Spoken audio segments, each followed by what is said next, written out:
Hey, hello everyone, and welcome to the fourth episode of the Statue podcast. If you are liking this series, please do spread the word. And if you or someone you know can come as a guest and talk about any tech or even non-tech topics that affects developers, right? Please do get in touch. And I'm also planning to experiment with sort of like tech panel discussions on this podcast. So if you do know any topics that you would like to be spoken on this podcast, please just get in touch with me and let me know. It can be things like to do microservices or not. That could be like a panel discussion. So that's something that I'm very interested in and bring in few folks and then talk about it in the form of podcast. So if you know any of such topic, if you are interested or if you know someone who's interested, please do get in touch with me. And for today's episode, I have with me Krishna Sangeet, who is a data scientist at Ericsson. And we will be talking in general about how it is to be a ML practitioner or a data scientist working in the telecom domain. Hey, welcome, Krishna, and thank you for taking the time to come and talk with me on this podcast. Would you like to start off by introducing yourself? Hey, Manish, thanks for giving the opportunity to join this podcast. My name is Krishna Sangeet. I am currently working as a data scientist at Ericsson. So, Currently working mostly on like telecom related machine learning problems. I have been working mostly on applied AI domain for I think 4 to 5 years. Prior to Ericsson, I was working with Indix, and then I was working at TCS.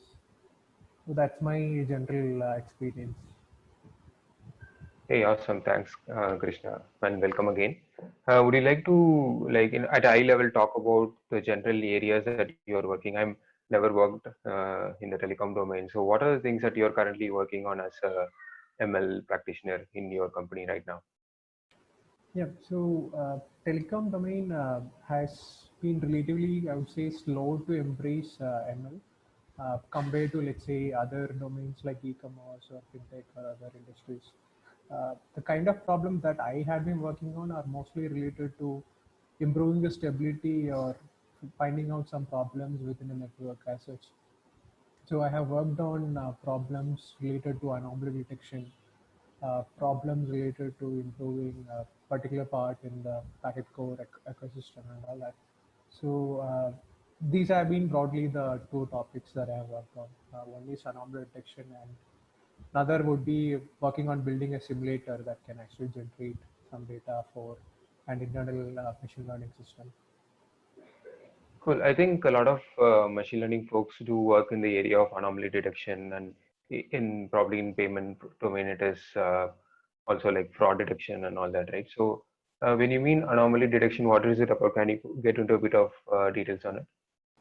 I mean, to put it on simpler terms, anomaly detection is when you have some data, whether it is univariate data or multivariate data, any series of points that kind of strike out, even from observing it in a visual manner, as something that's abnormal is termed as an anomaly. So most of the time, while outlier is actually probably a standard term that you can define this, anomaly is mostly a business construct. So it will vary based on certain business problem that you're handling with. Some people might think, let's say, if you have a data point, and if it is coming from, let's say, a normal distribution or a bell curve, and we will say anything that is greater than three standard deviations right or left could be an anomaly. But again, business might have a different way of looking at it. So most of the time, it is a visual thing. Like you create, you run some anomaly detection algorithms, and you give that result to an SME or someone, and then they look at the result, and then they tell that, hey, those anomalies are correct. We need to flag more such anomalies, or the anomaly that you have flagged now are not correct. We should probably remove some of those results. So I would say it mostly depends upon the problem, and it's mostly defined by the business more than it being a concrete concept. So, do you have some examples of what kind of anomalies that you generally face? And also, I'm also interested in learning or like how you gather data for it, how are you testing it, and so on. Right? So because getting the data, prepping the data, and then actually building the models, and serving the predictions, right? That's the biggest challenges that we have, right? So with the work that you're doing, can you get into a bit of details around what the anomalies look like? How are you prepping the data around it, and how are you testing the system overall? Yeah. So one of the things that we realized was there is no real way to actually, have a proper metric around it, because it's most of the time an unsupervised problem, and it's someone who actually tells us at the end of the day whether what you have got is an anomaly or not. So one of the things that we had built internally was a tool which would allow people to label a point as anomalous or not. So an SME can use this and they can basically load some data and mark the anomalous points, or mark the points which have been marked as anomalous as not anomalous. So this will give us some notion of, I would say, some test set to kind of validate against. Now, the data could be something, I mean, a simple example of a data set could be, let's say, data set coming from different uh, basically servers. Each server would be having different metrics such as CPU metrics, RAM metrics, etc. Right? So this data that's usually pulled off from, let's say, an agent like Prometheus, that could be a good example. So when you see like many metrics kind of going up or spiking up for a consistent period of time, that could be an anomalous event. Or in the case of a, let's say, from another domain, credit card transaction. So if you are using a credit card in some, let's say, some geolocation that you are not being used to, and it's for a large amount, then that could be an anomalous event. So what an anomaly is usually something that comes from the business, but there are a bunch of well-known algorithms that are kind of catering to most of the needs.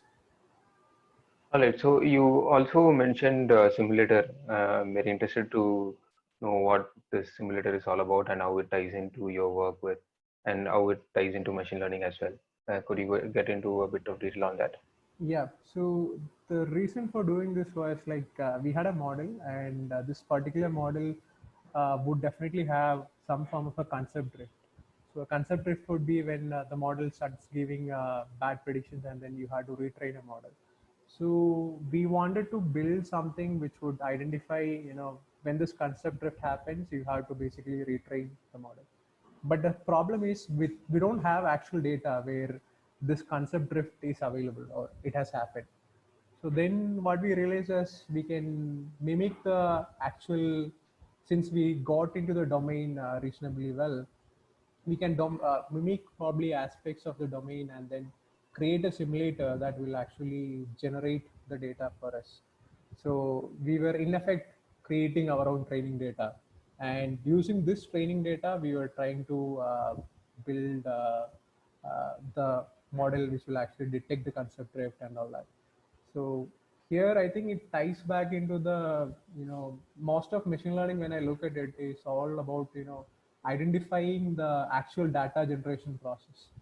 So here, since we are building the simulator, we have a very good control on the amount of things or dynamics that we can add into our data generation process. So this helps in solving our problem.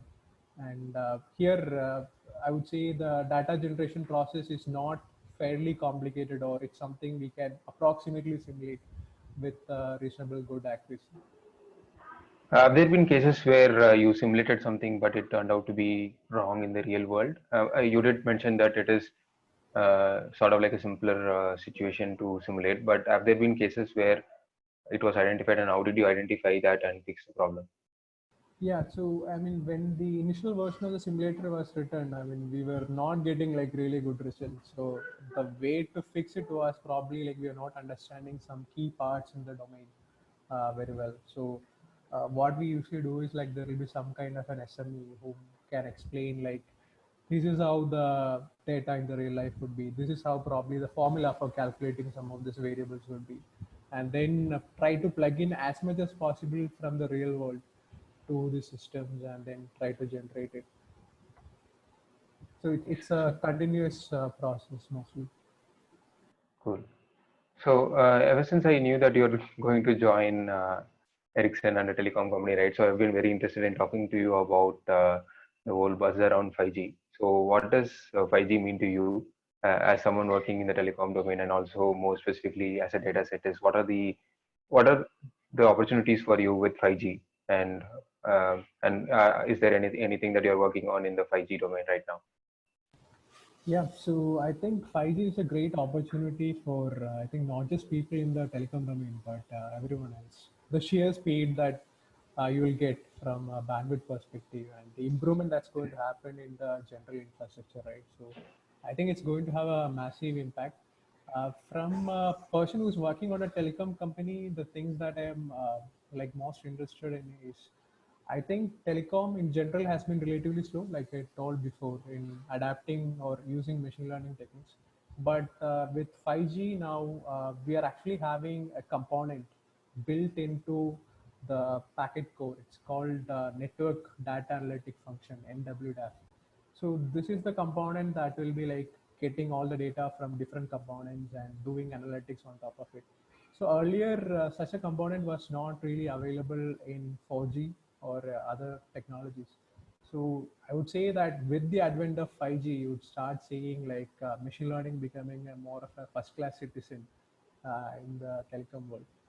It used to be still there in 4G, but now we'll start seeing I would say more interesting things, more use cases, interesting use cases coming in. Yeah, what I'm getting from you is I have not followed a lot around 5G, except for current conspiracy theories that have been going around. But so what I'm getting at you is being more smart, getting into machine learning, handling data in a proper way with 5G, enabling us to get an explosion of data. Being more smart with data, being more efficient with it is might be beneficial. That's what I'm thinking you're coming at, right? Yeah, so I would say that what we'll get when the entire thing would be rolled out would be from a network perspective, it will become more optimized to actually, serve or cater to a specific set of users.